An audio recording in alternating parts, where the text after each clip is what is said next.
In July 1947, a strange craze took over America. People across the country began reporting sightings of UFOs, flying saucers in the sky. This craze started on June 24th, when a private pilot named Kenneth Arnold said he saw 9 shiny objects flying near Seattle. He claimed they were moving very fast, around 2,000 kilometers per hour. Within 2 weeks, UFO sightings were reported all over America. The media picked it up, and it became a national conversation.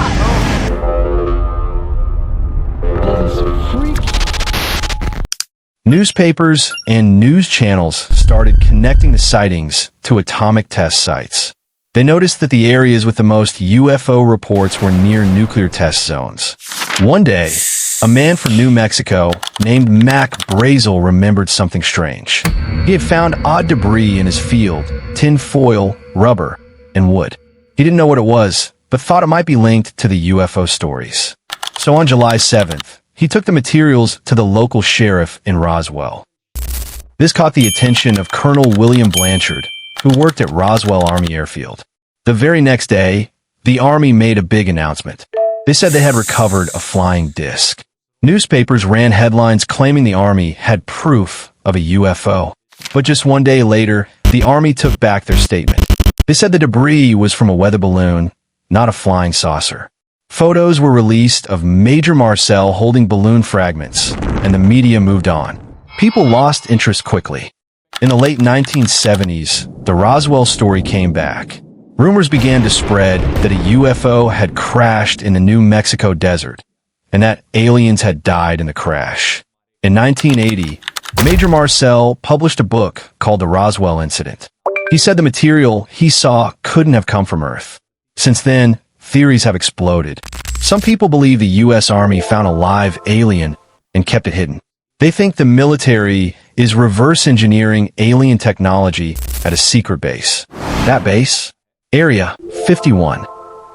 Since the late 1940s, Americans have been fascinated by a mysterious region in Nevada known as Area 51. What exactly goes on at Area 51? The Area 51. Area 51. Area 51. The Air Force has recently made public an archive of UFO reports and investigations.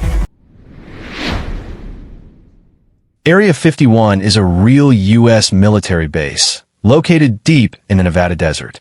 It's far from any cities and completely off limits to the public. You'll find warning signs around it saying photography is banned. Trespassers could face deadly force. But what's really inside? In June 2019, famous podcaster Joe Rogan interviewed Bob Lazar, a man who claimed to have worked in Area 51.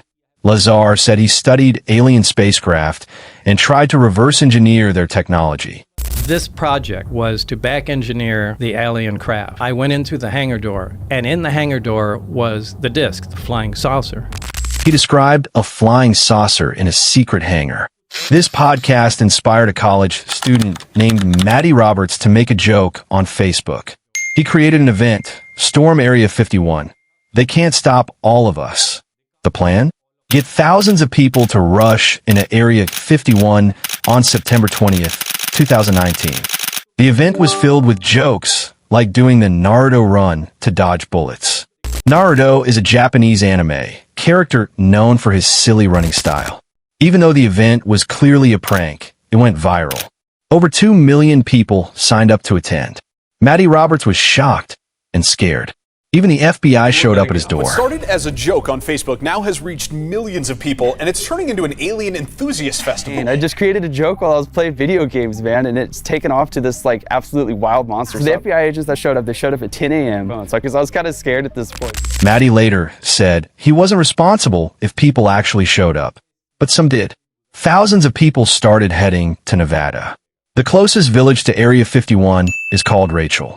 It had only 54 residents in 2019. Still, over 6,000 people came and camped in the desert. It turned into a fun music festival called Alien Stock. Thankfully, no one actually tried to enter the base. While the event was peaceful, it wasn't cheap. Local police and security forces spent over $300,000 on preparations. Area 51 remained untouched, but the event helped fuel even more interest in alien theories and secret experiments. To understand Area 51, we need to go back to the Cold War. During this time, the US and the Soviet Union were locked in a global rivalry. In the 1950s, the US needed a secret location to develop spy planes. That's how Area 51 was born, hidden inside a dry lake bed called Groom Lake. It was a vast, dry lake bed known as Groom Lake. Today it's known by another name, Area 51. It became the testing ground for high-altitude aircraft like the U-2 and later, the State Route 71 Blackbird.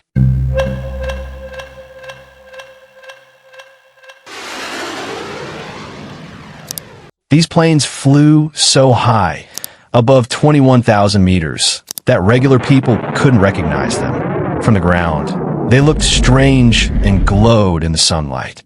Many early UFO sightings were actually people seeing these secret aircraft. The CIA allowed rumors of flying saucers to spread to keep the true mission secret. They never confirmed or denied anything, which added to the mystery.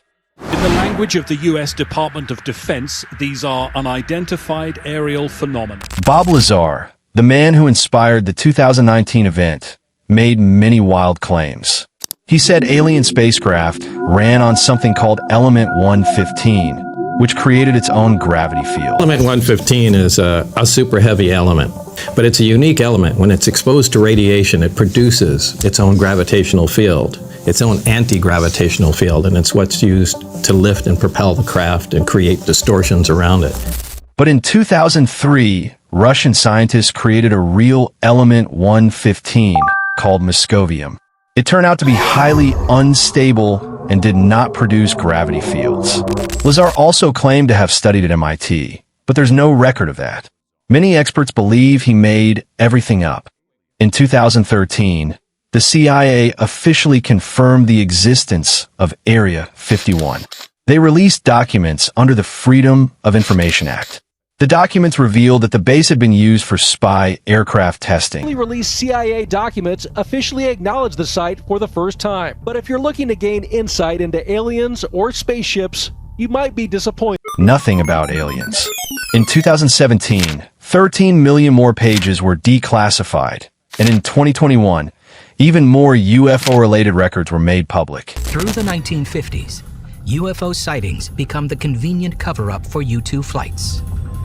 But on May 1st, 1960, America's top-secret spying mission is blown when the USSR downs a high-flying U-2. Today, the U.S. government avoids using the term UFO. Instead, they say UAP, Unidentified Aerial Phenomena. This helps distance the topic from alien rumors. In 2020, a task force was created to investigate UAPs that might threaten national security. A lot of different data sets that came in that we looked at, tried to figure out what they were. There were some that turned out to be weather balloons, for example. In fact, there were several, but there were many that there is not enough data and sensor data. When we had a lot of sensor data on some of them that we couldn't determine what they are. Despite all the theories, one thing is clear. Don't try to go into Area 51. It's still a military facility.